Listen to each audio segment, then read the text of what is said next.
અને એક મોટા સમાચાર સામે આવી રહ્યા છે તેના પર નજર કરી લઈએ। નસવાડીની 4 નંબરની આંગણવાડીમાં અંબે માતાની ધર્મશાળામાં ચાલી રહી હોવાની વિગતો ત્યારે સામે આવી રહી છે, જેમાં આંગણવાડી જર્જરિત બનતાની સાથે જ સરકારને ધર્મશાળાનો સહારો લેવો પડ્યો છે। 1 વર્ષથી ધર્મશાળાની અંદર આ આંગણવાડી ચલાવવામાં આવી રહી છે, જેની અંદર ભૂલકાઓ આંગણવાડીમાં જઈ પણ રહ્યા છે। આંગણવાડી બિલ્ડિંગનું 3 વાર સર્વે કરવામાં આવી ચૂક્યું છે, પરંતુ હજુ સુધી કોઈ કામગીરી કરવામાં નથી આવી। નવા બિલ્ડિંગ માટે ગ્રાન્ટ પણ હજુ સુધી ફાળવવામાં આવી જ નથી। તો આ નસવાડીથી સમાચાર। નસવાડીની 4 નંબરની આંગણવાડીમાં અંબે માતાની ધર્મશાળામાં ચાલી રહી છે, અને જેમાં આંગણવાડી જર્જરિત બનતાની સાથે જ સરકારને હવે ધર્મશાળાનો એક સહારો લેવાની ફરજ પડી રહી છે। સંવાદદાતા રફીક જોડાઈ ચૂક્યા છે લાઈવમાં। રફીક, નસવાડીમાં ધર્મશાળામાં આંગણવાડી ચાલી રહી છે, 1 વર્ષ વીતી ગયું છે, અને તે છતાં પણ હજુ સુધી તેની ગ્રાન્ટ પણ નથી ફાળવવામાં આવી।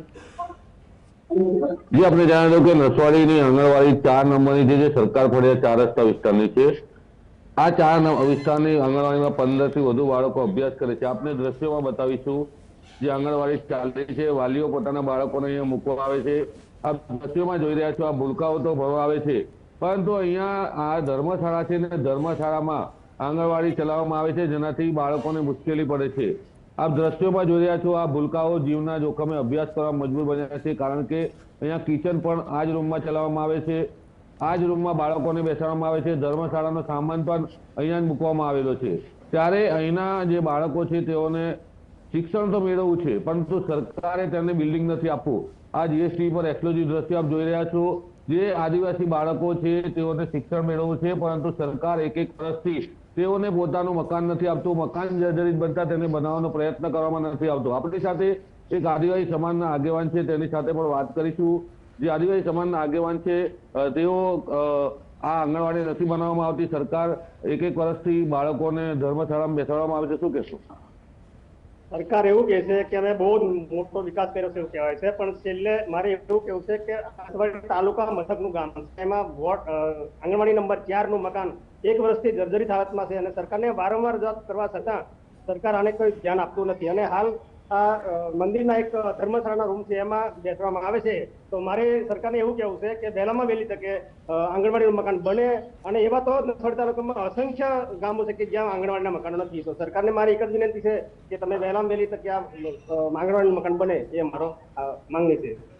આ છે આદિવાસી સમાજના યુવાનની માંગ કે આંગણવાડી બનવી જોઈએ। સરકાર વિકાસના દાવાઓ કરે છે, પરંતુ એક આંગણવાડીનું જે પાયાનું શિક્ષણ છે બાળકોને તે મેળવવા માટે જીવનું જોખમ કરીને મેળવવું પડે છે। આંગણવાડી નંબર 4 છે, તેને બનાવવા માટે સરકાર કોઈ પગલાં ભરતી નથી। એક ધર્મશાળાનો સહારો લેવો પડે સરકારને। હવે વિકસિત ગુજરાતની વાતો જ્યારે કરવા આવતી હોય ત્યારે એક ધર્મશાળાનો ઉપયોગ શિક્ષણ માટે કરવો પડે, અને બિલ્ડિંગ નથી મળતું। નસવાડી ટાઉનની અંદર આ છે તો ગામડાઓની શું સ્થિતિ છે? આજે આપણે દ્રશ્ય બીજા બતાવીશું। જે ધર્મશાળામાં આંગણવાડી ચાલે છે ત્યાં જ રસોડું પણ ચલાવવામાં આવે છે। આ રસોડું એના માટે અહીંયા ચલાવવામાં આવે છે કે એમની પાસે બીજી જગ્યા નથી। એક જ હોલ છે, હોલની અંદર રસોડું જ્યાં બાળકો બેસે છે, સેફટી માટે કોઈ બીજા સાધનો નથી। નાના ભૂલકાઓ શિક્ષણ મેળવતા હોય ત્યારે મુશ્કેલી એ છે કે કોઈ ઘટના બને તો શું કરે? આદિવાસી વિસ્તારની અંદર આવી રીતના શિક્ષણ બાળકોને મેળવવું પડે, એક ગંભીર બાબત છે। સરકાર વિકાસના દાવાઓ વચ્ચે આ રીતના જે આંગણવાડીનું શિક્ષણ બાળકોને આપે છે, જીવના જોખમે બાળકો શિક્ષણ મેળવે છે। અહીંયા સવાલો થાય છે કે જિલ્લાના અધિકારીઓ એસી ચેમ્બરમાં બેસીને વહીવટ કરે છે, આંગણવાડીના મકાન જેવા બનાવી શકતા નથી। ત્યારે અહીંયા સવાલ ઉભા થાય છે કે વિકસિત ગુજરાતની વાતો કરનાર નેતાઓ એક ટાઉનની આંગણવાડી પણ બનાવી શકતા નથી। જી રફીક, આભાર, આપ જોડાયાના સંપૂર્ણ વિગતો આપી।